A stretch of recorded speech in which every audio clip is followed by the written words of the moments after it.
বয়স যে স্রেফ একটা সংখ্যা মাত্র তা আবারও প্রমাণ করলেন হলদিবাড়ি ও সংলগ্ন অঞ্চলের প্রবীণ ক্রীড়াবিদরা। গত রবিবার শিলিগুড়ি ভেটারান প্লেয়ার্স অ্যাসোসিয়েশনের ব্যবস্থাপনায় বাণী মন্দির স্কুল মাঠে আয়োজিত হল annual inter north Bengal veteran athletic meet 2026।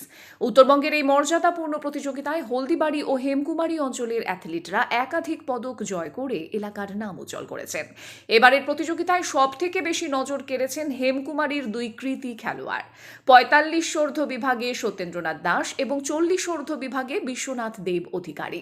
তারা উভয়ে নিজ নিজ বিভাগে 100 মিটার দৌড়, 200 মিটার দৌড় এবং লং জাম্প তিনটিতেই প্রথম স্থান অধিকার করে এলাকায় খুশির হাওয়া বইয়ে দিয়েছেন।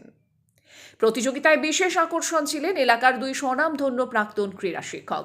হলদিবাড়ি হাই স্কুলের প্রাক্তন শিক্ষক চিন্ময় কুমার রায় 60 ঊর্ধ্ব বিভাগে 200 মিটার ও লং জাম্পে দ্বিতীয় এবং 100 মিটারে তৃতীয় স্থান দখল করেন।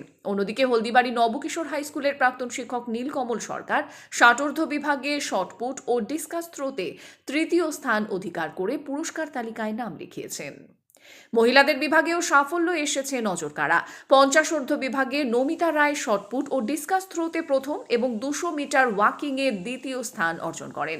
45 ঊর্ধ্ব বিভাগে লং জাম্পে দ্বিতীয় হয়েছেন হেমকুমারীর অঞ্জলি দাস রায়। এছাড়াও 40 ঊর্ধ্ব বিভাগে জ্ঞান দাসের শম্ভু সরেন রায় 100 ও 200 মিটার দৌড় এবং লং জাম্পে দ্বিতীয় স্থান অর্জন করেন। 45 ঊর্ধ্ব বিভাগে সুভাষ রায় 100 ও 200 মিটারে তৃতীয় স্থান লাভ করেছেন। 50 ঊর্ধ্ব বিভাগে 200 মিটার দৌড়ে তৃতীয় হয়েছেন রাধাকান্ত রায়। প্রবীণ অ্যাথলিটদের এই লড়াই এবং শারীরিক সক্ষমতা দেখে উপস্থিত দর্শকরা অভিভূত।